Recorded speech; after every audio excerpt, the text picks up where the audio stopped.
आताच 5:30 वाजण्याच्या सुमारास एका पिकअपची एका दुचाकीला धडक बसल्यानं अपघात झाला। सुदैवानं या अपघातात कोणतीही जीवितहानी झाली नाहीये, मात्र दुचाकीस्वार हा गंभीर जखमी झालाय। त्यांना मनोरच्या एका रुग्णालयात दाखल करण्यात आलं आहे, उपचारासाठी त्यांना दाखल करण्यात आलं आहे। तर या अपघाताबद्दल मिळालेल्या माहितीनुसार एक पिकअप गाडी ही मस्तान नाक्यावरून मनोरच्या दिशेने जात होती। त्याच दरम्यान एक दुचाकीस्वार या पिकअप गाडीला ओव्हरटेक करून पुढे जात असताना तो पिकअप गाडीच्या समोर आल्यानं पिकअपची या दुचाकीस्वाराला अचानकच धडक बसली आणि हा अपघात झाला।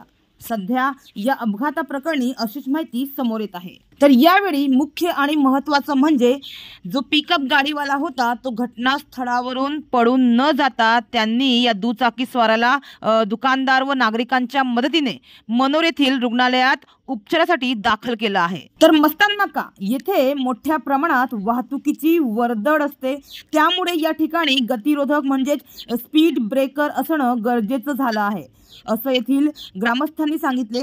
गतिरोधक असल्यास अपघाताला काही प्रमाणात आळा बसेल, त्यामुळे या ठिकाणी गतिरोधक बनवायला हवे अशी मागणी येथील ग्रामस्थांनी केली आहे। मात्र बहुतेक ठिकाणी अपघात झाल्यास आसपासचे लोक बघ्याची भूमिका घेतात, असं सुद्धा चित्र आहे।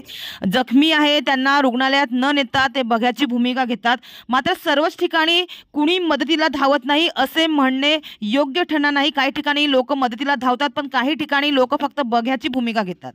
आपल्या दैनंदिन जीवनामध्ये कोणत्याही अडचणी येऊ नयेत किंवा आपली दैनंदिन घडी विस्कटू नये याच एका भावनेने आता कोणीही सामाजिक भान जपण्याच्या मनस्थितीत नाही। मात्र ही परिस्थिती आता बदलली पाहिजे।